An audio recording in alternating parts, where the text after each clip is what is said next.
Dalam pembukaan UUD 1945 pasal 1 ayat 31 disebutkan bahwa Pancasila merupakan asas tunggal negara dan menjadi pandangan hidup bagi bangsa Indonesia.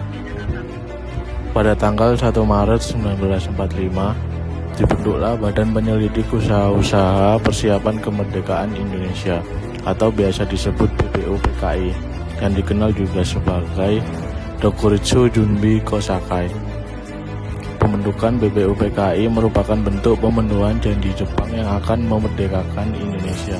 Sidang pertama BPUPKI dilaksanakan tanggal 29 Mei 1945 di Gedung Chuo Sanggi-in atau sekarang dikenal dengan Gedung Pancasila. Tujuan dari sidang pertama adalah untuk membahas dan merumuskan dasar negara Indonesia, sekaligus membentuk panitia kecil dengan tujuan merumuskan dan menyusun undang-undang dasar. Di hari pertama sidang, pada tanggal 29 Mei, Muhammad Yamin menyampaikan pendapatnya mengenai dasar negara Indonesia. Dan di hari ketiga sidang, yaitu pada tanggal 31 Mei, Dr. Supomo menyampaikan usulannya tentang pembentukan dasar negara Indonesia. Sedangkan usulan dari Insinyur Soekarno dan beberapa panitia sidang disampaikan pada tanggal 1 Juni 1945. Soekarno berpendapat bahwa dasar negara yang dimaksud adalah filosofis groundslack atau berdasarkan filsafat, fundamen, dan pikiran sedalam-dalamnya untuk mewujudkan Indonesia merdeka. Setelah sidang BPUPKI yang pertama, dibentuklah Panitia 9 dan Piagam Jakarta pada 22 Juni 1945. Dalam sidang pertama dibentuk juga Panitia 8 di bawah pimpinan Soekarno yang memiliki tugas menampung dan mengidentifikasi rumusan dasar negara. Dan pada tanggal 22 Juni 1945, Panitia 8 berubah nama menjadi Panitia 9. Karena adanya perubahan keanggotaan, akhirnya Panitia 9 menghasilkan rumusan pembukaan UUD yang menggambarkan maksud dan tujuan pembentukan negara Indonesia merdeka yang dikenal dengan Piagam Jakarta.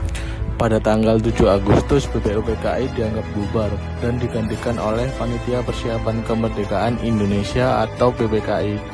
PPKI diketuai oleh Soekarno dan wakilnya Muhammad Hatta dan juga Ahmad Subarjo sebagai penasihat khusus.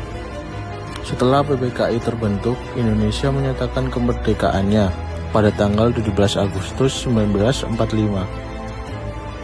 Selang satu hari setelahnya, yaitu tanggal 18 Agustus, PPKI mengadakan sidang dengan tujuan mengesahkan pembukaan Undang-Undang Dasar 1945.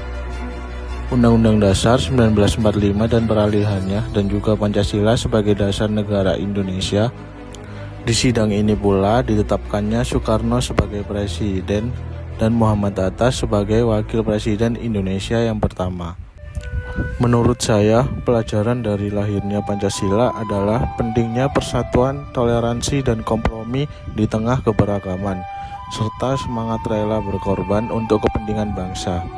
Nilai-nilai ini sangat relevan bagi generasi muda karena menjadi pedoman untuk menghadapi tantangan modern seperti polarisasi dan hoaks dengan menjunjung persatuan, gotong royong, dan saling menghargai perbedaan.